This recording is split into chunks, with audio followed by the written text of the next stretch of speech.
7 of the Civil Rights Act of 1964 prohibit discrimination on the basis of sex. That has been the law of the land for decades. Unfortunately, Joe Biden is confused. Shocker.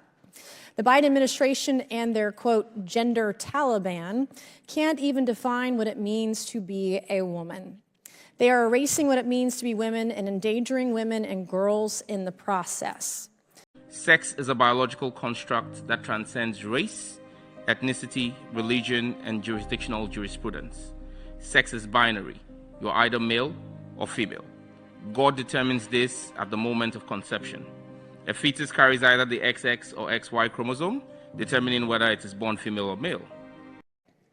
This guidance by the Biden administration infringes on the First Amendment rights of American workers, threatens the safety of women and girls, and serves to further erase and erode what it means to be a woman. Which leads me to my first question, Ms. Wiley. Can you define what a woman is? A woman is a person who says she is. And let me just tell you one story about this, because when I was a child... No, you're not going to tell me a story. We're not doing that right now. It's not story time. Yeah, it is story time, because when I was a child, I was No, it's not. I'm going to reclaim my boy. time. Be quiet. I'm going to reclaim my time right now. Biological women are real women. A guy born as a man who wants to pretend to be a woman and put him and his big Jim and the twins in the locker room with underage girls, or his little Jim and twins, by the way, is disgusting. From my beloved Ningo Prampram constituency in Accra, Ghana, to New York, and Rio de Janeiro to Madrid or Delhi to Perth, the interpretation of XY and XX is constant.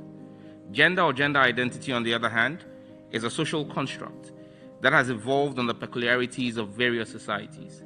From the onset matching the binary nature of sex, we see different recognitions of gender today across the world. There is no universality in the concept of gender or gender identity, and it is highly fluid.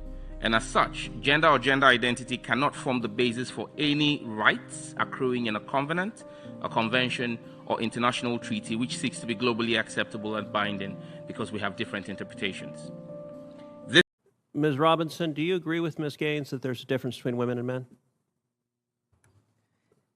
If the question is about trans women... I'm just asking, is there a difference between women and men? What I can say here is that the NCAA has rules in place. They've had rules in place for the last decade, and when this competition happened, I'm going to try again. The rules were clear. Do you believe there's a difference between women and men? It's a yes-no question. Do you believe there's a difference? Oh, I think that we're talking about this case with the NCAA. No, I'm asking a question. Do you believe there's a difference between women and men? Most people could answer this very simply. I'm curious if you're willing to do so. Oh, absolutely. I'm just putting it into the context of the conversation that we're having. I think that there are definitions related to sex. Is that a yes? So I'm trying to get a yes or no. I'm not trying to get a speech.